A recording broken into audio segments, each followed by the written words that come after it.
ഈശോമിശിഹായ്ക്ക് സ്തുതിയായിരിക്കട്ടെ. ഈശോ നമ്മളെല്ലാവരെയും സമൃദ്ധമായി അനുഗ്രഹിക്കട്ടെ.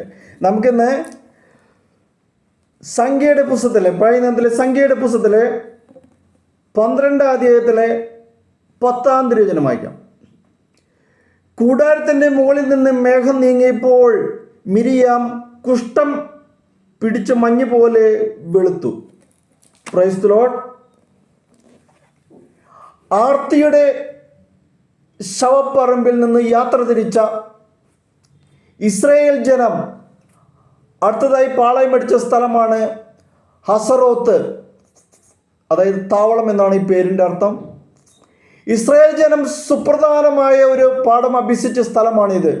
കിട്ടിയത് കൊണ്ടൊന്നും തൃപ്തിയാകാതെ നിരന്തരം പരാതി പറയുക എന്നത് തീർത്ഥാടക സമൂഹത്തിൻ്റെ ഒരു സവിശേഷതയായിരുന്നു. ബൈബിളിൽ മുഴുവൻ ഇത് തന്നെയാണ് വരച്ചു വച്ചിരിക്കുന്നത്. എന്നാൽ അപ്പോഴൊക്കെ അവരെ നയിക്കാൻ ഒറ്റക്കെട്ടായി നിന്ന സഹോദരങ്ങളാണ് മോശയും അഹ്റോനും. മിരിയാമും ഈ നേതൃ കേന്ദ്രത്തിനെതിരെ പിളർപ്പ് സൃഷ്ടിച്ച സംഭവങ്ങളാണ് ഹസ്രോത്തിൽ വെച്ച് ഉണ്ടായത്. രണ്ട് പരാതികളും കുറ്റാരോപണങ്ങളുമാണ് അഹ്റോനും മിരിയാമും മോശയ്ക്കെതിരെ ഉയർത്തിയത്.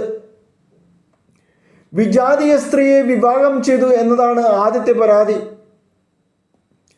അമിതമായ അധികാരം പ്രയോഗിക്കുന്നു എന്ന് രണ്ടാമത്തെ ആരോപണം. നേതൃത്വത്തിന് വേണ്ടിയുള്ള ഒരു വടംവലി ഈ പരാതിയിൽ കാണാം.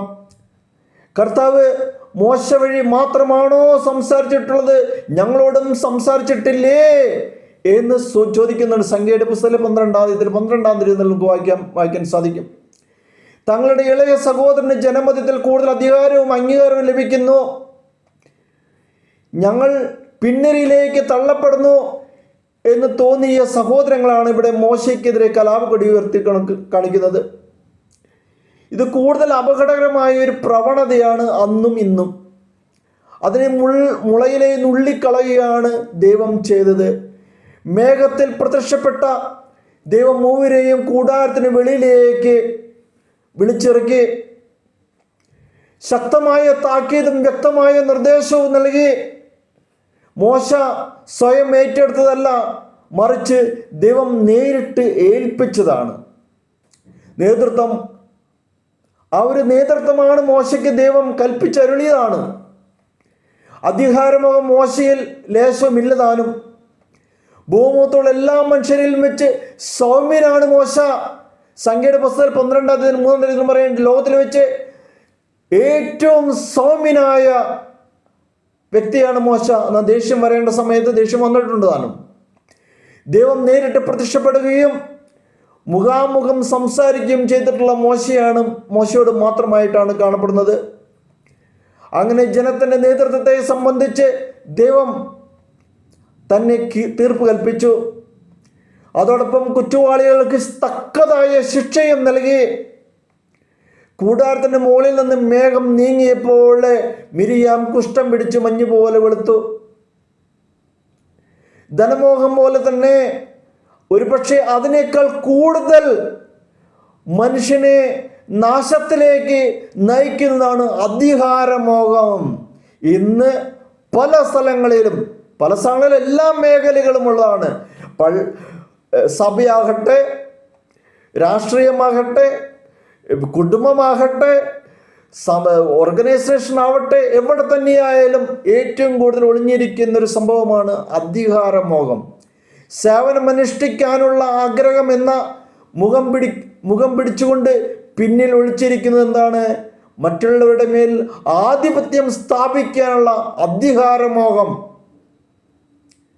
പാർട്ടികൾ പിളരുകയും വീണ്ടും ഒരുമിക്കുകയും ചെയ്യുന്നിടത്തും പാർട്ടിയിലേക്കും രാജ്യഭരണത്തിലേക്കുള്ള തിരഞ്ഞെടുപ്പുകളിലും മാത്രമല്ല, പരിപാവനം എന്ന് കരുതപ്പെടുന്ന മതസന്യാസ നേതൃത്വത്തിലേക്കുമുള്ള തിരഞ്ഞെടുപ്പുകളിൽ പോലും എന്താണ് കാണപ്പെടുന്നത്?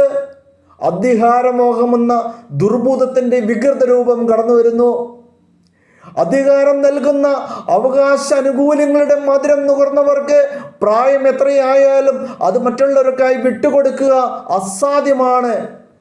അത് അള്ളിപ്പിടിച്ചിരിക്കുന്നവർ സേവനമല്ല, ദ്രോഹമാണ് സമൂഹത്തിനും തങ്ങൾക്ക് തന്നെയും നൽകുന്നെന്ന് ഓർമ്മിക്കാൻ പ്രേരിപ്പിക്കുന്നതാണ് ഹസ്രോത്ത് എന്ന സ്ഥലവും മിരിയാമിനെ ബാധിച്ച കുഷ്ഠവും.